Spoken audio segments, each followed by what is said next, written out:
Hi, my name is Rosalind Mabry. I'm a reference librarian for the Chicago Public Library. I work at the Harold Washington Library Center, actually in a department called Special Collections. Special Collections is all about Chicago history. We love to say that we collect, preserve, and archive Chicago history. However, of late, I've been saying we do much, much more, and we do. We also collect memories, and that's just as important because memories are ways to kind of time travel and pick individuals' minds and get kind of personal narratives. And that's just as important when we're doing research and thinking back about the history. Obviously, today is a day in February, and February is all about Black history. Chicago Public Library is celebrating Black hair this month. The national theme for Black history is Black family, representation, identity, and diversity. When we were coming up with our theme, I'm part of a diversity committee. I probably should say that. The name of the diversity committee is the African American Heritage Committee. When we were kind of brainstorming on what our theme would be for the month of February, in conjunction to the national theme, we felt like celebrating Black hair was all about representation and Black family. Obviously, Matthew A. Sherry wrote that beautiful publication about hair love, and it demonstrated a father doing his daughter's hair, and that shows us Black family. We talk about hair, and our guest today, Posh, will be telling us more about representation and how different hairstyles represented different social statuses and things of that sort. And then how hair is just as important when it comes to identity and what that means to us, and obviously diversity. The textures of our hair are quite diverse, and it can tell its own story as well. So I'm joined today, and I kind of jumped ahead, I said her nickname. I'm joined today with Pasha Baker. Pasha Baker is the Director and Chief Executive Officer of the Goldsboro West Side Community Historical Association. She's here to highlight the history of Black hair care, but she's also going to provide us a glimpse inside of her amazing institution. The title of this program, again, is The Beauty and the Business of Black Hair. Hi, Posh, how are you? I'm good, Rosalind. Thank you so much for having us. How are you? I'm great. I hear you. I hear you. We're sending warm and sunshine vibes there to Chicago. Good afternoon. My name is Pasha Baker, and I am the Director and CEO of the Goldsboro West Side Community Historical Association, Incorporated, a very long title, located here in Sanford, Florida. So I am sending all of the warm and positive vibes and sunshine there to our friends at the Chicago Public Library System. And thank you so much for inviting us today to discuss the business and the beauty of Black hair. We cannot discuss the business and the beauty of Black hair without knowing the history of Goldsboro and the history of Eatonville, as well as to know where we come from here in Africa. All right, so let's get started. First, Goldsboro is your second Black incorporated township in the United States, next to the first, located 20 miles north of the first incorporated township, which is Eatonville. Eatonville is your first founded by a man named Joseph Clark. His brother, several years later, founded Goldsboro in 1891. So when you have two Black men not only incorporate entire townships after we were emancipated in 1865, you have to have a way to carry businesses. How does a township survive today? It's the same way a township survived yesterday. You have businesses, you have schools, you have property taxes, business taxes, you have your Goldsboro Black Chamber of Commerce. Same things you have in society today is the same things you had in society yesterday. And so that's where we come into the business and beauty of Black hair. One business that has stood the test of time, as well as has been one of our first businesses that Blacks ever started since coming to this country, was beauty shops and barber shops. And the same things that they felt yesterday, it's the same feelings that they felt today. Whereas Blacks often felt safe, protected, would fellow bond with their foreign bonds with their fellow neighbors. Same thing happened yesterday. when we take a look back at history. We have several movies, the Barbershop, the Beauty Salon series, the Barbershop Conversations, now hosted by LeBron James. It has always been a mechanism for us to feel safe, but there's a beauty in the business to Black hair, because while each of those shops made you feel safe, you were still spending your dollar in that Black community at that Black-owned hair shop. And Black business is still a big business. Black hair care and Black business is still a big business today. And that's one of the things that we found in the parallels between an all Black city like Goldsboro and the big bustling town of Chicago.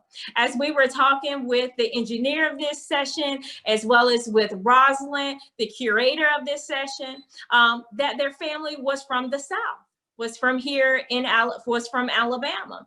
We're here in Florida. There was a term called the Great Migration from the South that led a lot of Blacks to major cities like Chicago. Whereas in the 1910s and 1920s, Chicago held manufacture, and manufacture was one of the first manufacturers of Black hair care. So not only did you have Black businesses as far as beauty shops and barbershops, there in Chicago, you manufactured the hair care. And let's go, it's a living, breathing organism. It's an extension of your skin.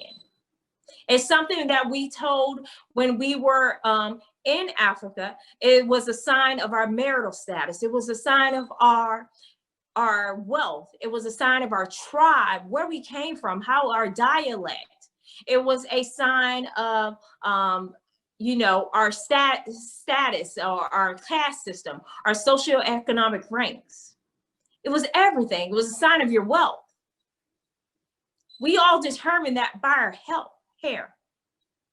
And enslavement took that from us. We no longer had those sacred traditions that we held with our crown and glory, which was our hair. So now we take it back a little bit further when we're deep going back onto those enslavement ships. We could not take our tools that we use to manage and to have all of those beautiful braids and crowns and different ornate hairstyles that men and women wore in those times, because we barely survived the transportation from Africa to the western part of the hemisphere, to the Americas, South America, the Caribbean, North America as well. So it wasn't like we could take those tools with us. We couldn't take the ornate traditions with us. We could not take the gold beads or the hair herbal treatments that we made to care for our hair, because African hair is different from European hair. African hair is kinkier or coilier or curlier. By nature, it is very dry. And we had ways of combing it, different tools that we use to manage our hair, just the same way we have those tools today. And that's one of the things that enslaved, the people that enslaved us, the whites that enslaved us in this country, took from us. And so to actually control us, because they knew how much our hair meant to us. So to control us, they would shave our hair. In the late 1700s, 1789, in the state of Louisiana, they deemed it, because Africans always figured out a way. Blacks always figured out a way to get back those traditions and customs. There are some that we never lost, and some that still play out today, which we're very thankful of, that we see today. When we see the braids, when we see the dreadlocks, the first time we ever saw that was in ancient Egyptian history, on the pictures that were discovered when they were discovering the mummies. We discovered mummies that had dreads. That was one of the first times. In the 1920s, when Marcus Garvey and his revolution came about, he said, take the kinks out of your mind, but don't take the kinks out of your hair. And that's where we started to feel that Black hair started to come about. where Black hair started to become beautiful. And then during the 1970s, 1960s, during the Civil Rights Movement, that's where we started, the late 1960s, where we started to see the Afro, and the term Black is beautiful became coined. You know, we saw it through different series of television shows with Miss Diane Carroll was the first, but her hair was straight for TV. We look at those passages through history, but they also tell the story in our hair story of our crown and glory, but also of our heritage. And hair is such a deep part of our heritage. So, Rosalind, quick question. Where was, I just mentioned it, where was the first place that we saw Africans have ornate tools and ornate hairstyles? I was listening, and I think you said Egypt. Am I right? Yes, awesome, awesome. And that's definitely right. And so we want to make sure that we tell the history, and the hair is a part of our history. Some may think it's trivial, but it shows a category keeps moving ahead and keeps progressing. But hair also repeats itself, like I said. We saw this year in 2020 that we had a racial movement. The Black Lives Matter movement came about. But the past few years, we've seen a movement through natural hair care as well. And so we see all of that come about, and we see history again repeat itself. And that did play a part in history, just like it did today. And it's to be proud of where you're from and to be proud of your natural looks. And that's the thing as well, was that in Black hair care and in our social grooming, we took such pride in that. We took pride in our clothes, in our garments, the way we dress. We took pride in our hair, in the way we presented ourselves. And that was one of the ways that whites controlled us, was through our social grooming. So we did not have those tools until Frenchmen invented the hot comb in 1845. And we began using it. And we do have one of those here.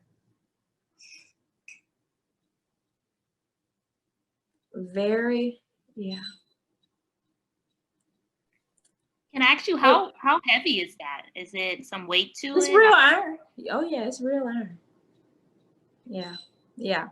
And I can imagine me holding my ears like this. So as you can see, Rosalind has a natural hair texture, and I prefer the press and curl. So they don't use this now, but I still remember them. My hairdresser uses a flat iron, but same methodology. Same methodology to get the hair straight. And so one of the pictures that we're going to show you as well is Sanford's hair care beauticians. So there were actually beautician clubs back in those days, in the 1940s, and how you would get your hair done. But also the barbers would come together because they were Black business owners like everybody else. Like I said, Goldsboro and Chicago were one of those places where Blacks not only survived, but they thrived. And you saw that in the pictures, because anyone in this picture, if you look at the picture, look at the way they're dressed. Look at their hairstyles. And if we took all those same pictures from the 1910s and 1920s and up through the 60s in Chicago, up until the civil rights movements, Blacks were one of the places, those were places that Blacks not only survived, but they thrived. And they held their own businesses. And there in Chicago, they were the manufacturers of Black hair care. They owned the manufacturers, such as Soft Sheen Carson, which is still in business today. Luster's Hair Care. All of those big manufacturing giants are still there today as well. And they also had to make sure, because around that same time, remember, Chicago is home to our Black magazines as well. So like Jet and Ebony, all of those were founded there in Chicago as well. So you had to have somebody style your hair for those editorial covers. Of course, you still have how men got their hair done as well. And you have how they would do the small and create the waves as well. And one of my favorites, and I don't think I showed this before, but a crimper. The same way you would crimp your hair. And crimping, I think, was a 90s hairstyle. Yeah, a 90s hairstyle. And now it's coming back as well. So same way you crimped your hair, they have today. And one of the other things I want to show you is a few more pictures. Like I said, people took pride in the way they're dressed. And we have, everything is from here in Goldsboro. You have a lady who used a gold mirror so that she could see herself, which I love. And the beauty of it, you have the beautiful bronzes by Max Factor. This looks like the late 60s. Complete care for beautiful hair. Of course, this time was when Black started making money, so advertisements would actually put us on the advertisements. Before, they didn't. They only used white women as stock photos. And we do have some of that as well. Ravine in one of our Black hair care magazines. And I found this, our hair beauty catalog. This is what all the Black beauticians use to order. And it is from 2411 Prairie View, Chicago, Illinois, 60616. Yeah. So this is the hair beauty catalog from Chicago as well. All right. Oh, that's beautiful. That's like a great catalog. Yeah, yeah. And then you have how you would pick out your hairstyles. You would tell the stylist how you want your hair. And this is the cap wave hairstyle with neckline curls, the front view. And so they had different styling instructions, which I think is very cool because I was still going in today. And I think, Rosalind, you probably remember going in to see your stylist and you would bring a picture of a magazine. I want my hair to look like Beyonce's. When you shared that, what is it called? The crimper? How do you say it again? Yes, the crimper. Oh, I wanted that so bad. The American Doll girl, I think her hair is like that. My mom wouldn't let me get my hair that way. Well, the crimp. That brought back memories. Yeah, I wanted that hairstyle so bad. Oh, but definitely. And that's the hairstyle that we had yesterday as well. And so now I think you're going to see inserts of the different barbershop tools that we have, the barbershop chair that Mr. Ezell used when he first came to Goldsboro. He cut hair in that for over 70 plus years, stopped cutting hair in that in the year 2000. You can see the barbershop first cash register, as well as the different tools barbers would use.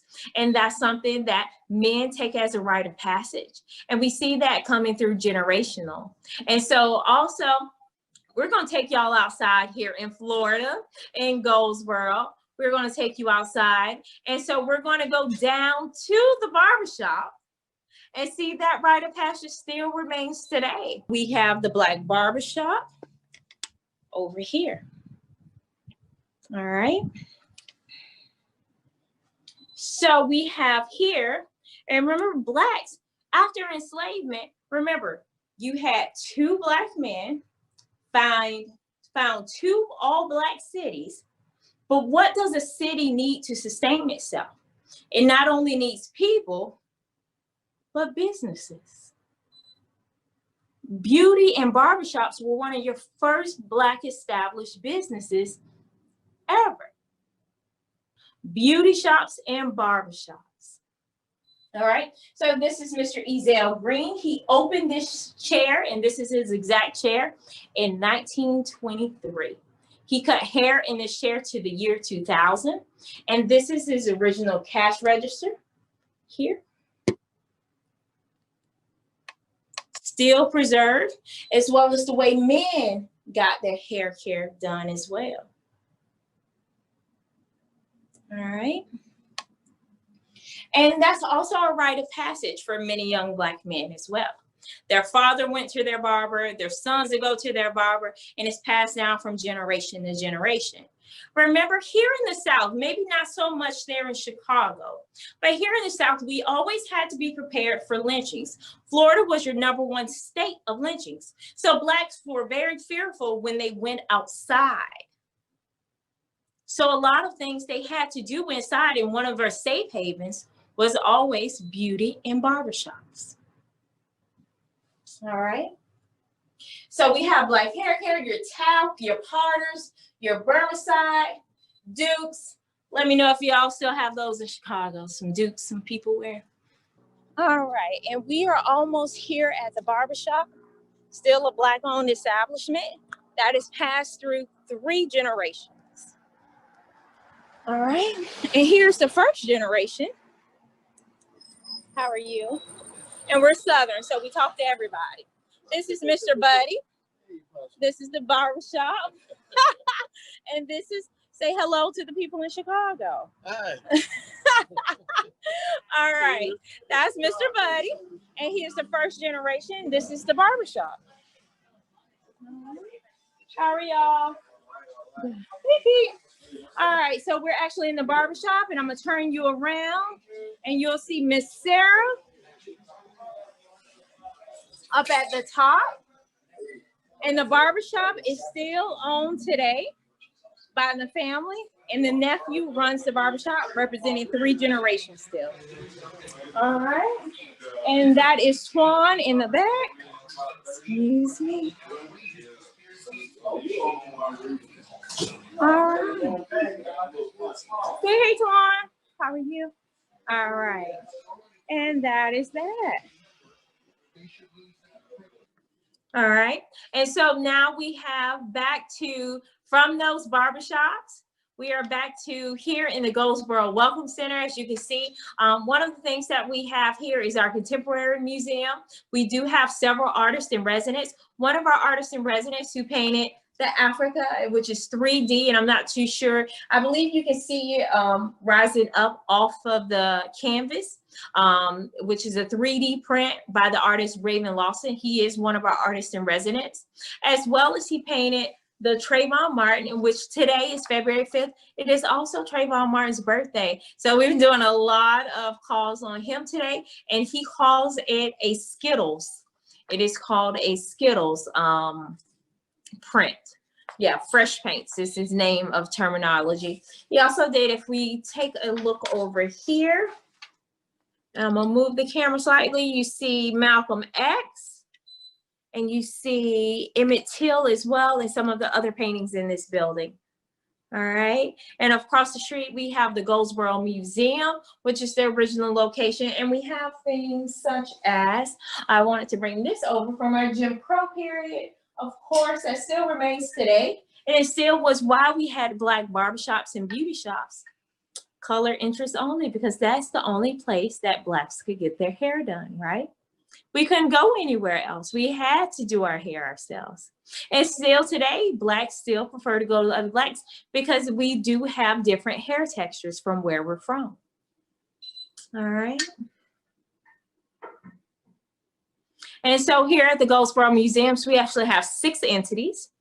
3 other museums. We have this one, the one across the street in the Crooms Academy Museum, as well as the Goldsboro Heritage and Art Gardens, the Trayvon Martin Memorial, the Goldsboro Heritage and Art Square, and Page Jackson Cemetery, where all of the pioneers of Goldsboro who made it into this great city were buried.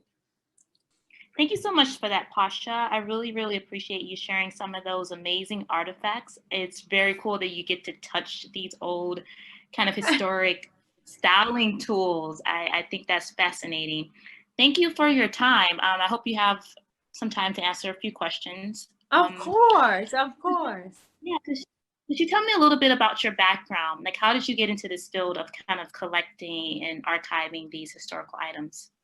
So everything that you've seen today, including the hot combs, everything is historical to Goldsboro. That means it's actually from the location of Goldsboro.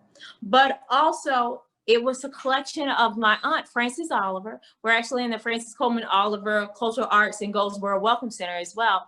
She founded all of these museums, everything in the entire collections for over 50 plus years. She was an educator, and she started all of this using her retirement check.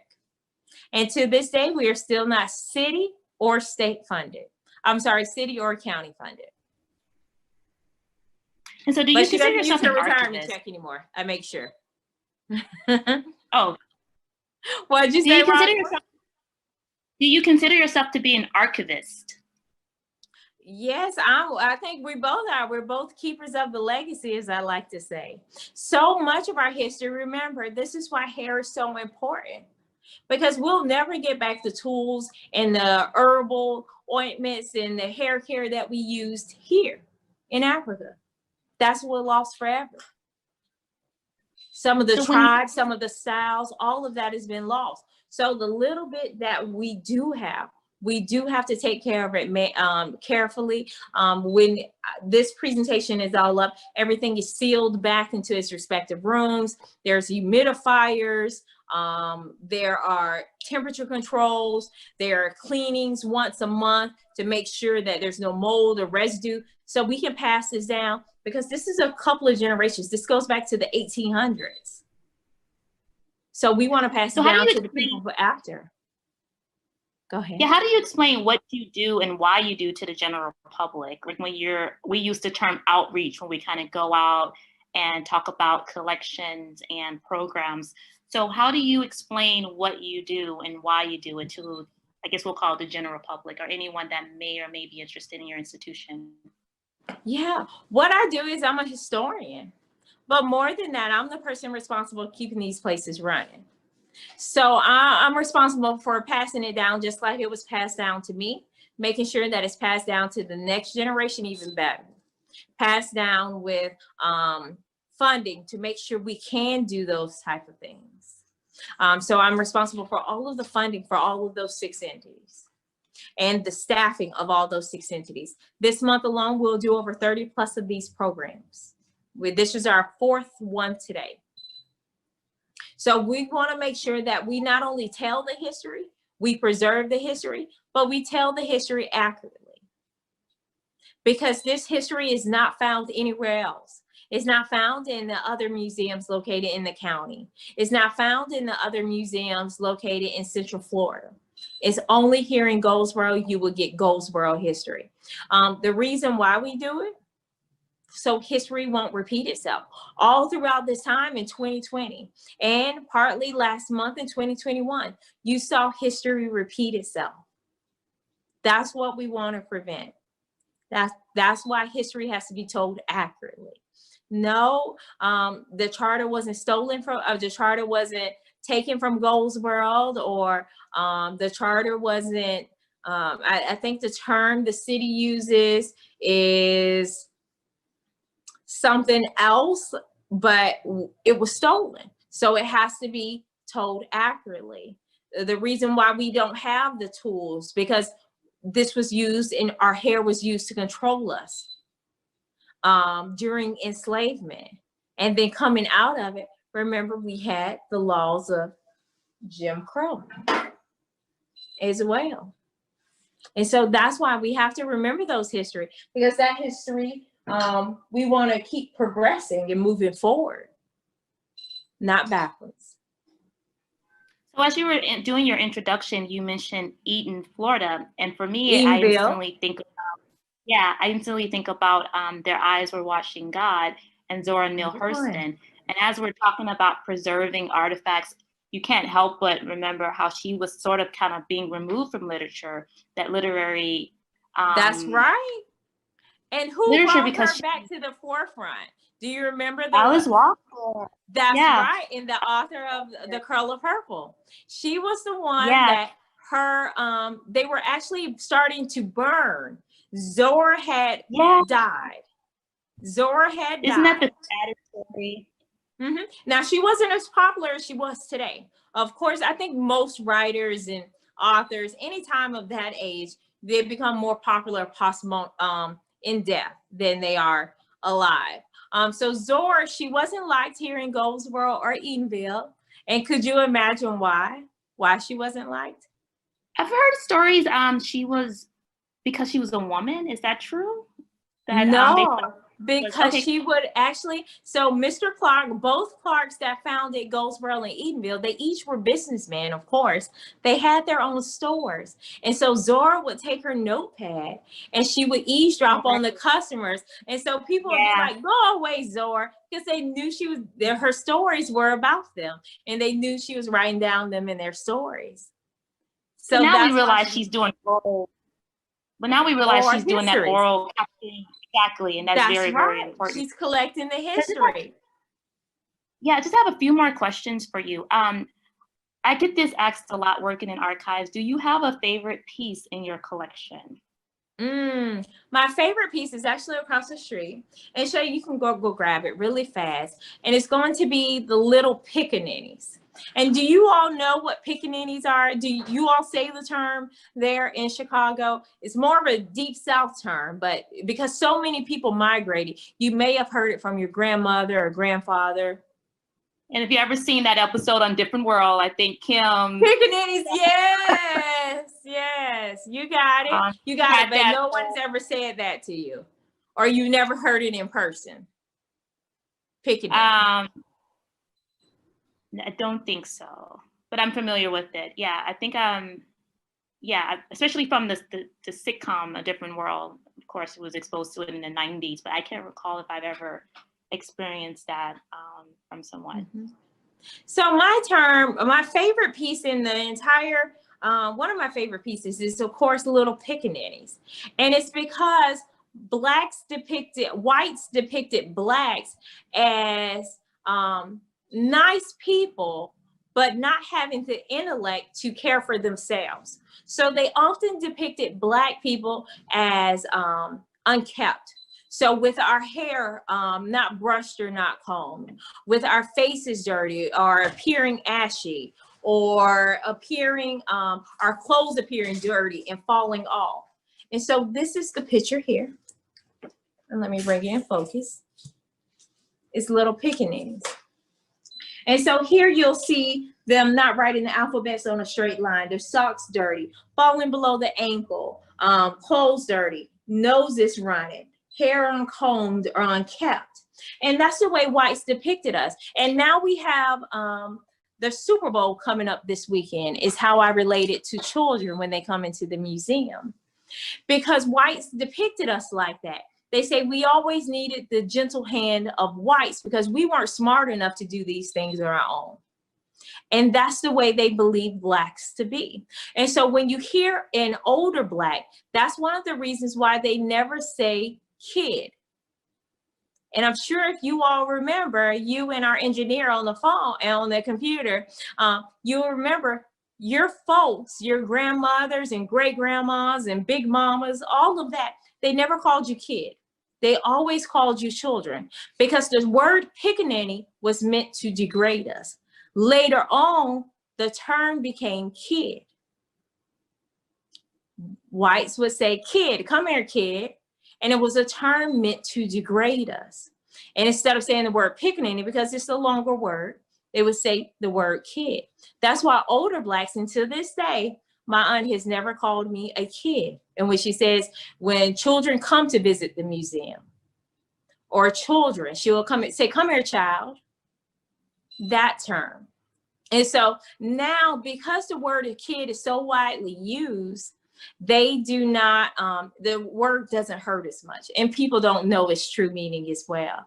And so that's why it's so important when we have people like Patrick Mahomes as a quarterback on the field in the Super Bowl this weekend, because whites never believed a black man was smart enough to lead a team on the field. So black men weren't able to play quarterback, just like the Tuskegee Airmen. That's why they're so important, because when the military first started, blacks were not allowed to have guns. The only thing they were used for is to clean and as a janitorial, that type of thing. That's it. We weren't allowed to be on the field. They didn't deem us smart enough. So that's why it's so important for blacks to be in those places. I believe with the Biden administration, we just saw one of our blacks, the first black ever to be held in a Army spot at that level. think here in the North, I know with my father too, it was more so that term boy, more so than kid. That's like right. he wouldn't say that. So I just have a couple of more questions for you. What's something that you hope people have taken away or learned from your presentation? That hair is a part of our culture and a part of our heritage. That hair is with us. And it's just like today, we spend lots of money. The hair care industry for African Americans is a multi-billion-dollar industry. And it's a big business. And the same way it was then was the same way it is now. And it's a part of our history, part of our culture, and a part of our glory. So when you see the ornate hairstyles, when you see us take care of our social grooming, it takes us back to where we're from, here, because we did the same traditions and customs there. Very good stuff, Pasha. Yeah, I just wanted to come on here and just thank you so much for your time, your energy, and just sharing your knowledge with us. You took us on an absolute timeline of history, and I really, really appreciate it. We started talking about hair, but obviously hair is such a large topic and can go in so many different ways. It's deeper than hair. It goes, hair is the root. Mm-hmm. That's the root of our history. I always say I'm wrong, the Sankofa bird. You kept saying looking back to go forward, or your history and repeating of the history and things of that sort. Just so thank you so much for your time. Again, is there anything that we can follow you on, any kind of social media for your institution? Definitely. So you can go to Goldsboro Museum to see our full calendar events, and you'll see them all uploaded virtual. So our friends at the Chicago Public Museum, we're following you as well on all of our social medias. And so we can follow each other and see all of these great events brought to life to make sure that history doesn't repeat itself, that is told and is told accurately. And so Goldsboro Museum at Twitter, at YouTube. Our website is goldsboromuseum.com. Facebook, Goldsboro Museum. Yeah, that's the theme, Goldsboro Museum. Very good. Thank you again. Thank you, everyone that's joining us virtually. Unfortunately, we aren't able to meet in person due to the pandemic. Again, this is February. We're celebrating Black History Month here at the Chicago Public Library. Our theme, again, is the celebration of Black hair. If you haven't had a chance, please check out our virtual programs on our website. Follow us on Twitter and any of our other social media platforms. Thank you again, Posh, for your time and your knowledge and everything. We really appreciate you. Thank you so much, everyone. Thank you. Thank you to Chicago Public Library System for having us.